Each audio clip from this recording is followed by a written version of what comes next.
Hello everybody, it's Megalithic here, and today we're going to take a look at purchasing the Pegassi Tempesta, and I'm just waiting for my plane to be delivered, and there we go.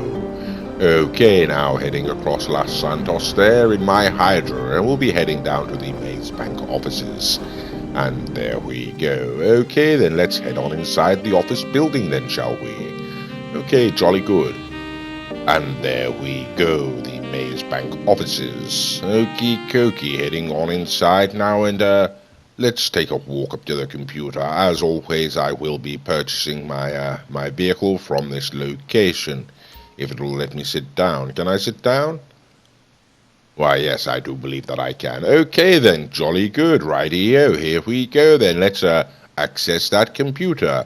Now, the Pegassi Tempesta can be found under the Legendary Motorsport website. I believe it comes in at just under $1.5 million, something like $1,329,000 if I'm not much mistaken. Currently on sale for just under the million, I believe, at $930,000 or $933,000, something like that. $930,000, there we go. Like I say, generally retailing for 1.4, 1.3, 1.4, around that sort of price range. And there we go. And of course, we'll have it delivered to the Hillcrest residence, and jolly good. Okay, now on this occasion we will be getting there in the Garocki GT500, one of my favourite cars on this game, and there we go. Okie dokie, now pulling up to the Hillcrest residence there, and for once the car not too bad a shape on which to get here. Okay, there we go. Well, it's a jolly nice day here in Los Santos to buy a Pegassi sports car, so let's go inside. And there she is, the Pegassi Tempesta. Now, as it happens, this is rather early on in my gaming career, don't you know? And I do believe, in fact, this was the first Pegassi that I went ahead and bought. I think possibly even before the Monroe. So let's take a look around. To be honest, I'm not expecting too much from this vehicle. I'm simply buying it because it's a Pegassi and it's relatively cheap on sale at the moment for under $1 million. Okay, but it does look rather nice, I must say. It does look rather spiffing, doesn't it? Okay, then, there we go. Well, let's take it out onto the street and give it a go then, shall we? Okie dokie, bit boring from the back, to be honest with you, but I do like the styling generally around the car. And okay, right, let's see how she handles. That's a tree, and that's a post, and that's a fence. Right, okay then. Here we go, heading down to the Vinewood Hills. Let's see how she handles these twisty downward bends. Okay, not too bad. Not as tight, perhaps, as something like the Wagner, but no, oops, at daisies, right? Okay, didn't want to do that. First impressions, not too bad, really. Okay, hit something else there now, haven't I? Really shouldn't be in cinematic mode for this one. Can't help but think. Okie dokie, slip between those two. Righty-o, there we go. So, the Pegassi Tempesta, right, not bad speed, really. I was going to say it didn't feel that fast, but now we've got it out on a straight there. Doesn't feel too bad. Okie dokie, righty-o. It's a rather odd-looking car in some ways, but I do quite like the styling. A little bit plain, don't you know, but not too bad. And as I did say previously, this is early on in my gaming career, and unfortunately I have not yet established that practice of taking a standard lap. Okay, so here we go. We're taking the vehicle inside the Maze Bank there, and it's cut ahead, didn't it, while we were waiting for it to drive in, and then just hung around on the door for ages. How useless. Okie dokie, now here we are inside the custom auto shop, and as always we have sped the video along here at some point to hurry things along somewhat. Okay, now, and as you can see right here, we're going through all the options available to this car. You can pause or take your time and have a look if you're particularly interested in these. For those people who aren't really, that's why we sped it along. Okie dokie, so the Pegassi Tempesta, my general opinion on this car when I originally brought it was not much, to be perfectly honest with you. I was far more taken with something like the Wagner, or the styling of the GT500 in fact. This car is obviously a modern Lamborghini style and looks okay for that, but didn't really wow me in any particular way. Although I must say towards the end of this video we'll see a few comparisons that I've only done just recently, or I've only undertaken just recently, and that has rather changed my opinion on this car, if I'm perfectly honest with you. Okay then, here we go, like I say, cycling through. Let's get on to the colour now, the most important. Okay, how about that? There's two-stage colour on this. That's quite interesting. One could have quite a bit of fun working out the different stylings here. I do like the lines that they've put the paint across too there. Okay, but unfortunately I do go for a rather boring plain. Look, that's terrible, isn't it? I don't know why I keep going for the yellow and white. I don't know why I expect it to work. It never ever does. Okie dokie, brown and yellow, orange and yellow. This is all hideous. Yes, I do feel that to get the styling right on this particular car may take some time, and that's time I really don't wish to spend in this video. After all, I could be sat here for several hours. Okie dokie, right, we better just pick something, I think. Orange and yellow, no, it really doesn't work. Brown and yellow looks, I just do not like it. I mean, that looks ridiculous too, doesn't it? I mean, there really does seem to be no win here as far as I'm concerned, and I can assure you that I do end up going for a solid block colour. Okay then, look at this. This really, you can get the general idea they're going for, but I think the general mistake I've made, I'm afraid to say, is keeping that yellow stripe down the front. I really should have changed that first. Trying to find colours to match with yellow can be quite tricky. Okie dokie, now I've got no idea why I'm lingering on that. That's not even a considered possibility. Okay, there we go, bright yellow, you know, looks quite spiffing really, doesn't it? And there we go, changing the centre colour now. Sort of black on yellow there, bit classic, bit cliche really. Okie dokie, there we go, bright yellow car, just look rather spiffing, I do say so. Okie dokie, I think that's what we're going to go with then by the looks of things, and why not? It is after all a Lamborghini supercar. And I do feel that the Lamborghinis or Pegassi should be kept in a bright and vivid pantomime style of colour. Okay, then there we go, looking at the spoiler there at the back, as you can see there's a number of different varieties, but as always I think I shall focus on the aesthetics of this vehicle, and there we go, okay, jolly good. Right, we'll take it outside now and give it a quick test with these modifications. Okay, well, launching up the hill quite fast there really is, and quite a bit of speed really. I don't know if it compares, as I say, to the back or something along those lines. Couldn't really say for certain. But it feels relatively brisk. It's quite heavy on the road. I mean, it's there are far more agile cars out there. Again, without wishing to mention it for the 14th time, the Wagner does feel more agile. This feels quite heavy, but the steering is not particularly bad considering.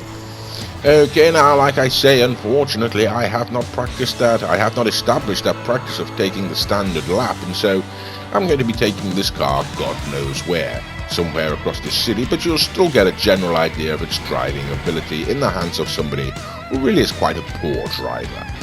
Okie dokie, so there we go, top speed, as you can see, not too shabby to be perfectly honest with you. It takes a little while to get there maybe.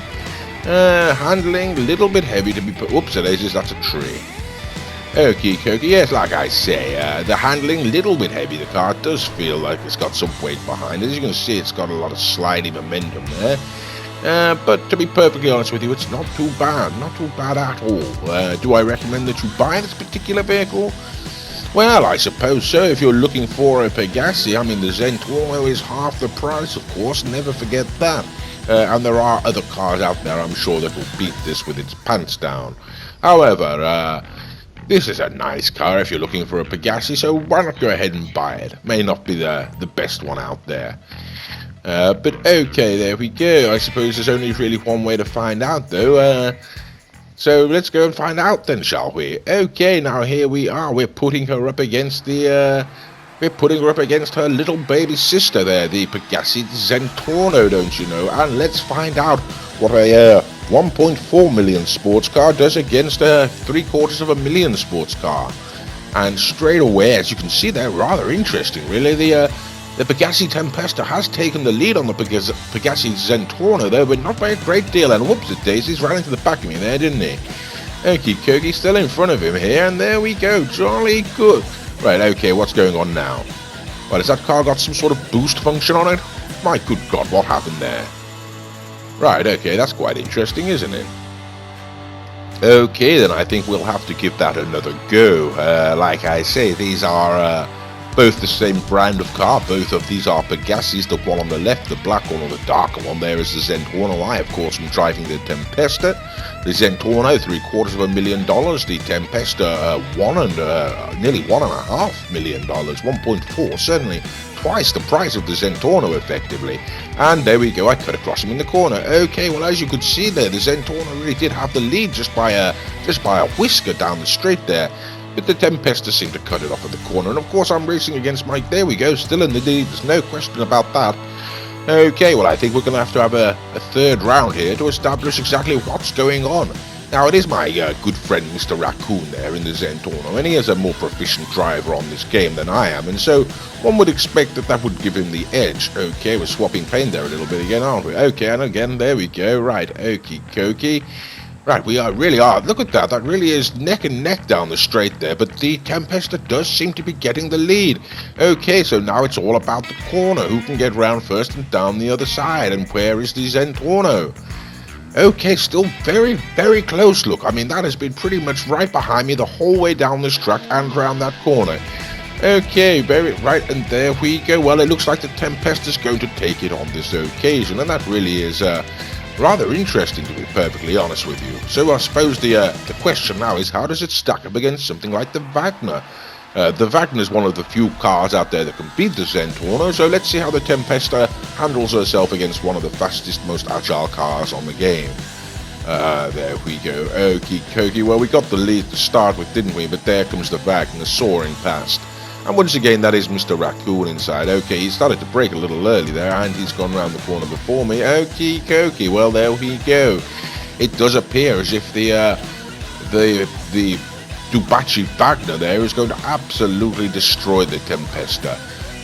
Okie dokie, and there we go. Well, that really is rather decisive, isn't it? And of course, there's only about $100,000 difference between these two cars, unlike the $750,000 between the Zentorno and the Tempesta.